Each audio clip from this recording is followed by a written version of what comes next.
Le loyer, tu dois le payer au complet dans le mois, pareil, peu importe la situation. Dans le mois, justement. On est juste le 6 janvier, j'ai jusqu'au 31. Moi, je leur ai dit, je peux pas donner les dates officiellement, c'est quand je vais pouvoir te payer au complet, mais à chaque fois que je reçois de l'argent, je t'envoie un paiement. Je leur ai envoyé un 200, je leur ai envoyé un 500. Je vais pouvoir, c'est sûr, en envoyer un à partir du 20, j'ai un autre montant qui rentre.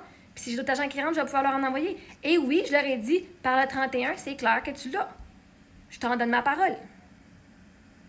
Fait ta circonstance, ça va être dépendamment de ton proprio. Là, vous mettez tout le monde dans la même crise de bateau. Oui, techniquement, ça devrait que tout le monde paye son loyer. Techniquement, ça devrait que tout le monde a de l'argent qui rentre à profusion puis que tout le monde, ça va bien dans la vie. La réalité est autre. Pour bien des gens. Puis si vous ne comprenez pas que des gens, que c'est plus difficile, puis qu'il y a des proprios qui vont leur laisser la chance. Puis qu'en plus, vois-tu, même aussi les proprios, là, sont à court de recours. Parce que des proprios qui ont essayé de colisser leur locataire dehors. Parce qu'ils ont donné une chance, 2 chances, 3 chances. Puis là, maintenant, après plein de chances, ça marche pas.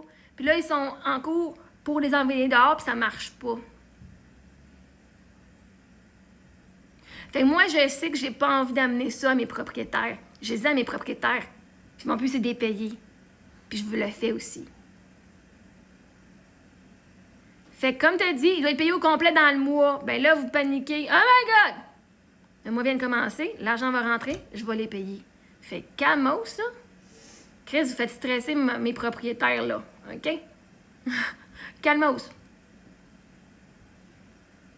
On se calme. Puis quand tu dis peu importe la situation, vois-tu, toi, t'es quelqu'un qui n'a pas de compassion. Moi, vois-tu, là, quand Eric puis moi, on a déménagé, on était à Toronto. On a fait 1 mois dans un appartement, dans un condo. Puis on a déménagé au mois de mai. Puis Eric est mort à la fin juin. Mais nous, notre contrat, c'était jusqu'au 31 mai, je pense. C'était soit jusqu'au 31, c'est de mai à mai, je pense. Je pense qu'on est rentré le 1er mai au 31 mai. Bref, j'ai été dans mon nouveau condo. On était là 1 mois ou 2. Ouais, fin avril. Du 1er mai au 30 avril, on avait un contrat, hein? Notre bail était ça.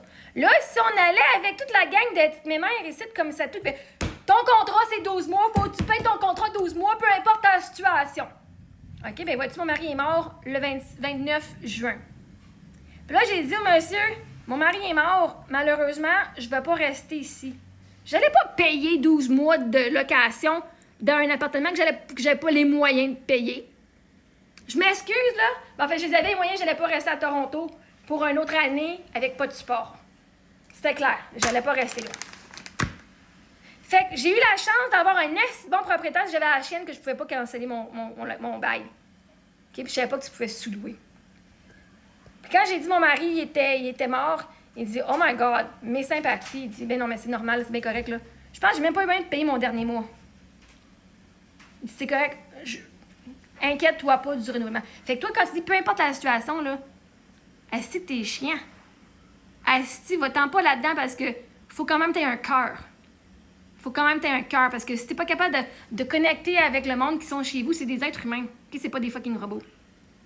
Puis si la personne n'a pas une crise de scène cette semaine-là qui est rentrée, ben il y a des lois pour pas que ta crise dehors, puis il y a des lois pour que toi aussi tu puisses avoir recours, ouais?